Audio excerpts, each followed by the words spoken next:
Over 600 tourists completely trapped.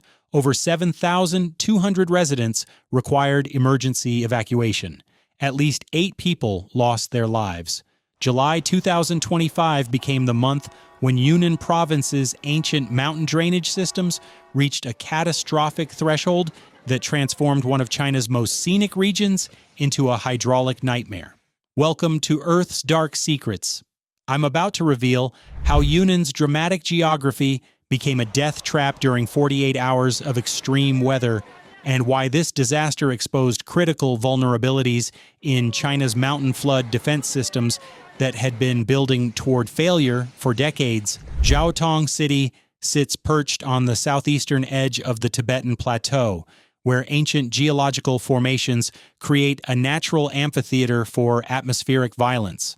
The region's dramatic topography, valleys carved thousands of feet deep between towering peaks, acts as a massive funnel system that can transform moderate rainfall into concentrated torrents capable of reshaping entire landscapes.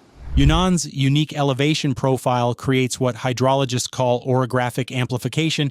When moisture-laden air masses hit these mountain barriers, they're forced upward rapidly, concentrating precipitation into narrow valleys with devastating efficiency.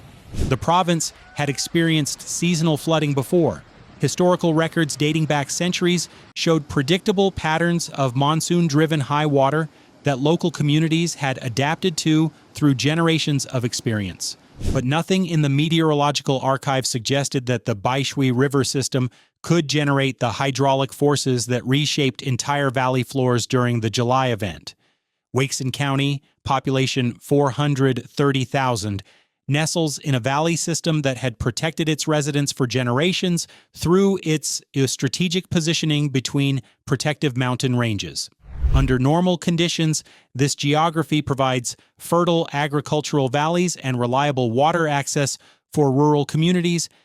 During extreme precipitation events, it becomes a collection point for runoff from hundreds of square kilometers of mountainous terrain. Heilong Village, where 2 residential houses would be completely destroyed, housed families who had lived along the historic floodplain for generations without experiencing water levels that threatened their homes. The village's location, selected by ancestors for proximity to fertile riverside soil, placed residents directly in the path of hydraulic forces that would exceed all historical precedents. Traditional flood management protocols assumed early warning systems would provide 6 to 12 hours for evacuation procedures. Tuesday, July 8th marked the beginning of a meteorological sequence that would rewrite Yunnan's disaster preparedness assumptions. Morning hours brought the first intensity readings that exceeded normal parameters. Jiaotong meteorological stations recorded rainfall rates that pushed stream gauges throughout Weixin County toward the top of their measurement ranges. Rural communities reported that normally dry seasonal channels had transformed into debris-carrying torrents within hours of the initial precipitation. Agricultural terraces built over centuries began showing erosion patterns that suggested subsurface saturation was occurring faster than historical flood models predicted. Midday brought the first infrastructure failures. Bridge clearances designed according to historical flood data became hydraulic bottlenecks that backed up floodwater into residential areas that had never experienced flooding in living memory. Evening hours delivered hydraulic chaos. Multiple landslides triggered by saturated slopes blocked natural drainage channels, creating temporary dams that redirected massive water volumes into communities with zero flood experience or protective infrastructure. The overnight period saw stream flows increase by factors that overwhelmed existing measurement capabilities. Water levels rose from normal to catastrophic in timeframes that eliminated traditional evacuation procedures entirely. Wednesday morning, July 9th, emergency responders discovered evidence of what would become a disaster, claiming 2 confirmed lives while leaving 3 residents missing. But the physical evidence told a story that defied conventional flood damage patterns. 2 residential structures in Heilong Village had vanished completely during the overnight flood surge. Not damaged, completely removed from their foundations, leaving only disturbed earth where families had lived for generations. Investigation teams discovered that flood dynamics had generated enough hydraulic power to displace not just building contents, but entire structural foundations. The missing persons crisis expanded as communication networks failed throughout the affected region. Cell towers submerged or destroyed by landslides eliminated contact with isolated mountain communities. Search operations faced unprecedented challenges when flood-carried debris scattered evidence across vast downstream areas. Recovery teams described finding building materials from destroyed homes located kilometers from their original foundations, making systematic victim location extremely difficult even with specialized search equipment. The flood revealed catastrophic vulnerabilities in mountain infrastructure that had been designed according to historical patterns that proved inadequate for extreme weather realities. Transportation networks experienced systematic collapse. Highway 213, the primary evacuation route connecting Wakeson County to regional emergency services, became impassable when flood-carried debris blocked critical bridge crossings and landslides buried road sections under massive volumes of displaced earth and rock formations. But the transportation failure created a deadlier secondary crisis: emergency response delays.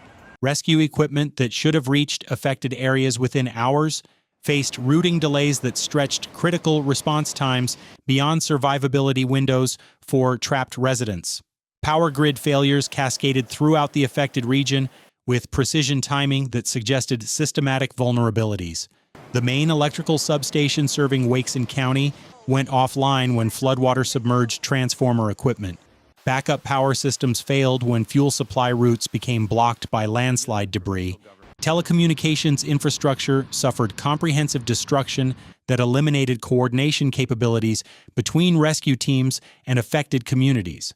Fiber optic networks buried along river corridors were severed when channel scouring exposed and destroyed underground installations that had been considered flood-protected.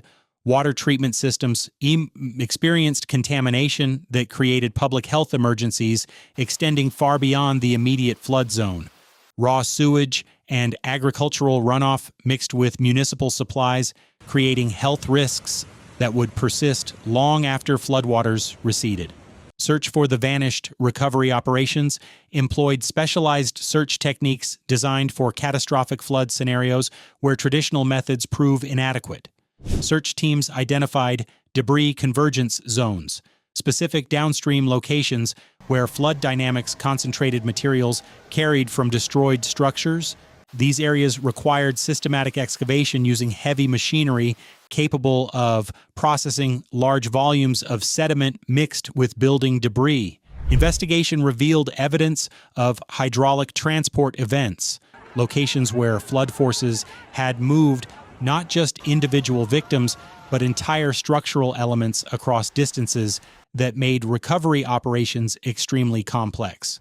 Traditional search grids became ineffective when evidence could be scattered across multiple kilometers of difficult mountain terrain.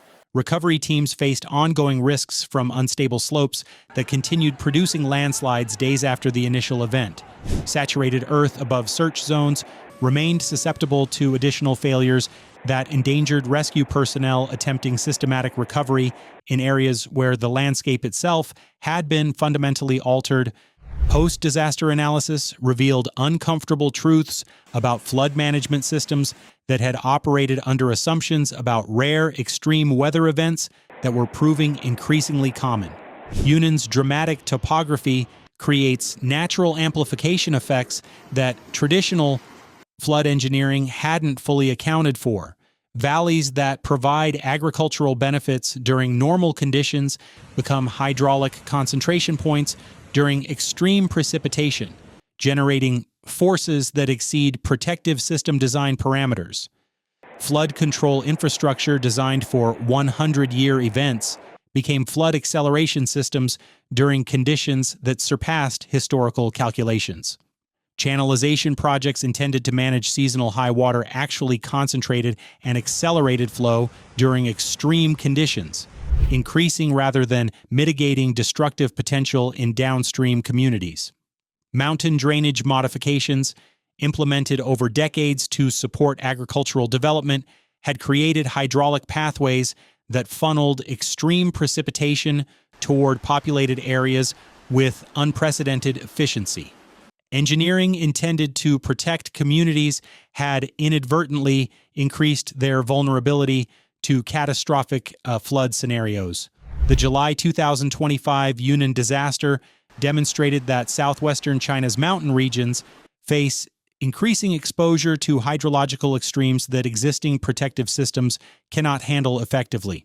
Extreme precipitation events that historical records suggested were rare enough to accept minimal risk exposure are demonstrating frequency patterns that demand complete infrastructure philosophy revision rather than incremental improvements to existing flood management approaches.